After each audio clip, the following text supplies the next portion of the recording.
मैं बिल्कुल मौका दूंगा, क्योंकि मैंने पहले भी प्रेस कॉन्फ्रेंस में बताया है कि जो लोग दोनों किए हुए हैं, बीएड और डीएलएड दोनों किए हुए हैं और प्राइमरी में वो अपना अप्लाई भी किए हैं, तो उनको हम मौका देंगे अपने डॉक्यूमेंट में परिवर्तन करने का। और इसके साथ साथ हम सभी अभ्यर्थियों के लिए हम ये सुविधा देने जा रहे हैं कि वो अपने जो प्रविष्टियां उन्होंने जो भी एंट्रीज किया है, जैसे मैं एक उदाहरण दे दूं कि अगर उसने अपने आरक्षण कोटि को मान लें कि वो सर्टिफिकेट लगाया है बीसी का और गलती से उसने एससी अपना एंट्री कर दिया है, तो इस एंट्री को सुधार करने का हम मौका देंगे, लेकिन हम डॉक्यूमेंट अटैच करने का मौका नहीं देंगे। नया डॉक्यूमेंट अटैच नहीं कर सकते हैं, लेकिन वो अपने जो पुराने जो डॉक्यूमेंट जो उन्होंने अपने आवेदन के समय लगाया था उसके हिसाब से अगर उन्होंने कोई गलत प्रविष्टि कर दिया है, कुछ गलत लिखा गया है डेट ऑफ बर्थ में, जैसे कुछ गलत लिखा गया है, तो इस तरह की प्रविष्टियों में सुधार करने का हम उनको बहुत जल्दी मौका देंगे। शायद हम लोग 1 तारीख से ही ये मौका दे दें उनको, 1 से लेकर के 3 दिन का, और ये सभी अभ्यर्थियों के लिए है। और इसमें सिर्फ अटैचमेंट का मौका हम सिर्फ उन्हीं अभ्यर्थियों को देंगे, और वो भी सिर्फ क्वालिफिकेशन से संबंधित। जैसे हम लोगों ने कहा था कि बीएड अपियरिंग वाले अगर हैं तो वो उनको हम लोग अलाउ करेंगे, या सीटेट और एस्टेट वाले अगर हैं अपियरिंग कैंडिडेट तो उनको हम अलाउ करेंगे। तो उनका अगर आ गया हो अगर सर्टिफिकेट तो वो उसको अटैच कर सकते हैं। अगर उनका सर्टिफिकेट अभी नहीं आया है तो स्वाभाविक है कि वो अपना एडमिट कार्ड ही खाली लगा के रखे रहे होंगे, वो ठीक है, तो हम उनको मौका देंगे इस सर्टिफिकेट अटैच करने का। बाकी किसी डॉक्यूमेंट को अटैच करने का मौका हम नहीं देंगे। सर एक और, जैसा मैंने अपने पिछले प्रेस कॉन्फ्रेंस में भी बताया था कि हम बीएड वालों को परीक्षा में भाग लेने का उनका अधिकार है, इसलिए हम उसका मौका बिल्कुल देंगे। और साथ साथ हमने ये भी कहा था कि परीक्षा फल हम नहीं पर अधिकार नहीं है उनका, इसलिए हम उसको रोक के रखेंगे जब तक कि संशय दूर नहीं हो जाता है। और आपने नोट किया होगा कि कई माननीय उच्च न्यायालयों के द्वारा भी यही स्टैंड लिया गया है। जैसे हम लोग देखते हैं कि छत्तीसगढ़ में और भी राज्यों में माननीय उच्च न्यायालय में जो भी विवाद इस तरह से गया माननीय सर्वोच्च न्यायालय के इस आदेश के बाद, तो उन लोगों ने भी जो परीक्षा जो जिस स्टेज पर था उस स्टेज में अगर परीक्षा फल नहीं निकला हुआ है तो बीएड वाले अभ्यर्थियों का परीक्षा फल को रोक दिया था। यही स्टैंड हम लोगों ने भी ले रखा है। और जैसा कल हमें भी जो सूचना मिली है और अगर उसका हमारे पास आदेश की प्रतीक्षा है, संशय जैसा दूर हो जाएगा तो स्वाभाविक है कि हम उसके हिसाब से माननीय सर्वोच्च न्यायालय के आदेश के अनुपालन में हम उसी हिसाब से अपना रिजल्ट निकालेंगे। और जैसा कि कल की जो बातें हैं उसमें माननीय सर्वोच्च न्यायालय ने जो आदेश दिया है उसके हिसाब से हम लोग करेंगे। तो सर कहने मतलब कि कल सुप्रीम कोर्ट द्वारा कह दिया गया है कि प्राइमरी स्कूल के लिए डीएलएड ही मान्य रहेंगे, तो सर क्या एक तरह से समझा जाए बीएड के लिए मुश्किल जो है रास्ता बंद होते हुए नजर आ रहा है? माननीय सर्वोच्च न्यायालय का आदेश सर्वोपरि है, उसको सबको मानना है, तो उसमें मैं कोई टीका टिप्पणी तो कर नहीं सकता हूँ, नहीं कोई अतिरिक्त संभावनाओं के बारे में कुछ कर सकता हूँ, इसलिए वो सबको मानना है और हम भी मानेंगे। सर और कितने पद बढ़ेंगे नहीं बढ़ेंगे ये तो मैं भी नहीं बता सकता हूँ, मुझे नहीं लगता है कि अब और कोई पद बढ़ना चाहिए। और जहाँ तक 4 ऑप्शन और 5 ऑप्शन से 4 ऑप्शन करना और उसके बाद फिर से ये जिज्ञासा होना कि चौथे ऑप्शन में तो कहीं none of the above, all of the above या more than one of the above इस तरह की बातें हो, तो मैं इसमें अभ्यर्थियों से ये कहना चाहूंगा कि इस तरह के चीजों के बारे में ज्यादा चिंता नहीं करनी चाहिए। उसको अपनी पढ़ाई पर और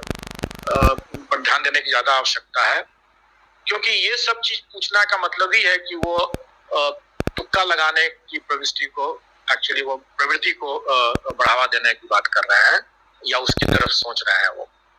मैं ये कहूंगा कि जैसे यूपीएससी भी और दूसरे राज्यों में भी जहां भी 4 ऑप्शंस रहते हैं, क्या वहां पर all of the above, none of the above या more than one of the above के इस तरह के चौथा ऑप्शन नहीं रहता है क्या? बिल्कुल रहता है। इसलिए ये 4 ऑप्शन या 5 ऑप्शंस का जो विवाद था वो एक्चुअली वो बेबुनियाद था, लेकिन लोगों की बहुत ज्यादा डिमांड थी और एकरूपता बरतते हुए भी हम लोगों ने सोचा कि ये जो गलत मैसेजिंग जो हो रहा था कि ये आयोग जो बीपीएससी जो है वो जानबूझ करके अपनी गलतियों को छुपाने के लिए इस तरह से रख रहे हैं, तो इस गलत मैसेजिंग को दूर करने के लिए मैंने कहा कि मैं ठीक है मैं 4 ऑप्शंस, और ये बात हमने शायद फरवरी मार्च महीने में ही किसी प्रेस कॉन्फ्रेंस में मैंने कहा था कि हम लोग उस पर विचार करेंगे, तो हम लोगों ने विचार किया और ये 4 ऑप्शंस को हमने लागू किया। अब इस चौथा ऑप्शन इसमें क्या होगा, कुछ भी हो सकता है। मैं इसके बाद से मैं जानता भी नहीं हूँ, मैं इनकार भी नहीं कर सकता हूँ। इसलिए अभ्यर्थियों को अपने पढ़ाई पर ध्यान देना चाहिए और इस तरह की चीजों पर ज्यादा ध्यान देने की जरूरत है। उसमें महिलाओं के लिए अलग है, सामान्य के लिए अलग है, उसका पूरा आप लोगों को ज्ञान होगा। हमारे पाठ्यक्रम में भी वो परसेंटेज लिखा हुआ है। अब रही बात कि सरकार ने इस बार जो नियमावली जो बनाया है उसमें प्राथमिक विद्यालय के शिक्षकों के लिए शिक्षकों के पद पर महिलाओं के लिए आरक्षण जो है 50% से रखा है, 50% रखा, तो अन्य में 30% या 35%